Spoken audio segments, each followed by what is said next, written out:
Welcome to our channel. My name is The Whisperer and today's story will be The Shadow. So, let's start without wasting our time, and if you like my story, subscribe my channel. Let's start it. The night was silent, draped in an inky darkness that swallowed the world outside the small security room. I sat alone, surrounded by an array of flickering screens that illuminated my face in a ghastly blue glow. The hum of the surveillance equipment was the only sound in the room, its monotony broken only by the occasional creak of the building settling or the distant wail of a siren. I was the lone sentinel, tasked with safeguarding the premises during the bewitching hours of the night shift. Hours had passed since I settled into my chair, my eyes diligently scanning the labyrinthine halls and desolate rooms of the building. Everything appeared as it should, empty, lifeless, and eerily quiet. But as the clock ticked deeper into the night, a sense of unease settled in the pit of my stomach. The air seemed charged with a palpable tension, as if something sinister lurked just beyond the reach of the camera lenses. I leaned forward, adjusting my seat and peering closer at one of the monitors. In the dim light, the corridor appeared to stretch endlessly, the flickering fluorescent lights casting long, ominous shadows on the walls. As my eyes darted across the screen, I saw a movement, a mere blur at the edge of the frame. My breath caught in my throat, and I focused on the camera, my heart pounding. There, in the grainy black and white footage, was a figure. It was tall and gaunt, its features obscured by shadows. The figure moved slowly, almost purposefully, down the hallway, its gait uneven and unsettling. I squinted, trying to make out any distinguishing features, but the face remained hidden, shrouded in darkness. A shiver crept up my spine as I grabbed the radio at my side. "Central, this is security. I've got a visual on an unidentified person in Corridor C. I need backup." Static crackled before a voice responded, thick with sleep. "Copy that. We're sending someone your way. Stay on the line." I nodded, my eyes never leaving the screen.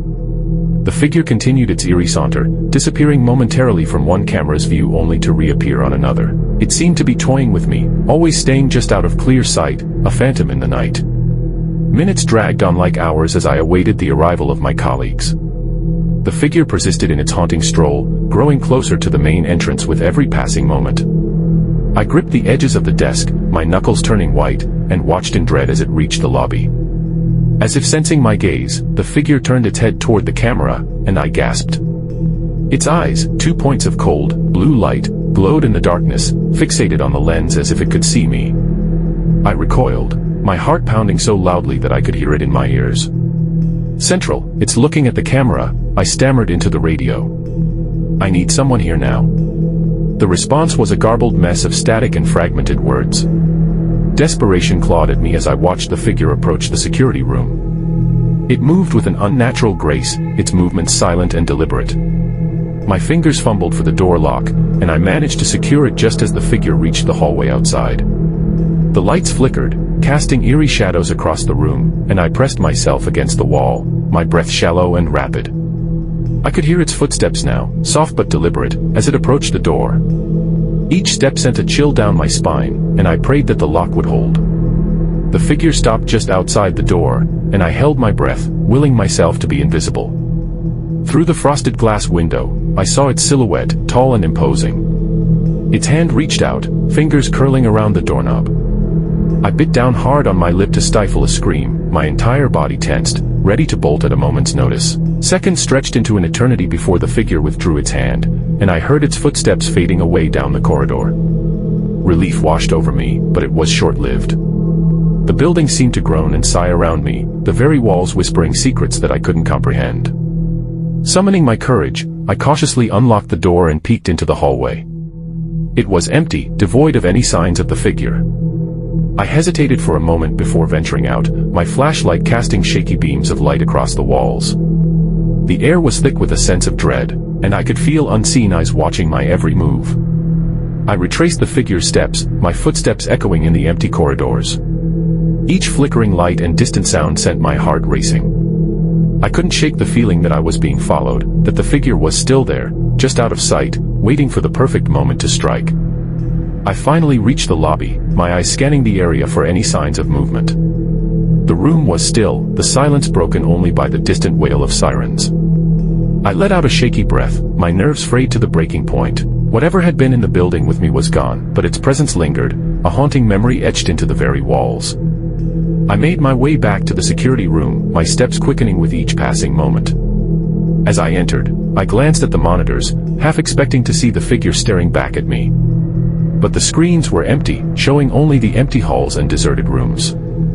I sank into my chair, my hands trembling as I reached for the radio. "Central, this is security. I think it's gone." I don't know what it was, but it's gone now. The response was a crackle of static, and then a voice came through, tinged with concern. "Are you all right? Do you need medical assistance?"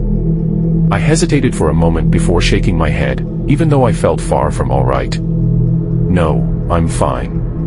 Just shaken up. I'll be okay."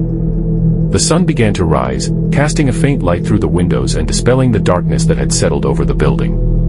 My relief was palpable, but the memory of that night would forever haunt my dreams.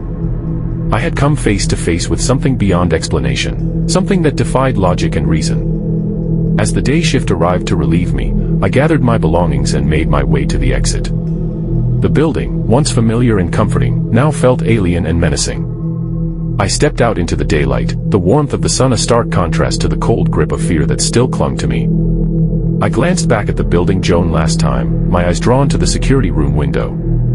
For a brief moment, I thought I saw a flicker of movement inside, a shadowy figure standing amidst the monitors. But it was gone in an instant, leaving me to wonder if it had ever been there at all. I walked away, my footsteps quickening with every step. The world around me seemed to blur, the events of the night replaying in my mind like a nightmare. I didn't know what I had encountered, and I wasn't sure I wanted to. Some things, it seemed, were better left in the darkness, where they belonged.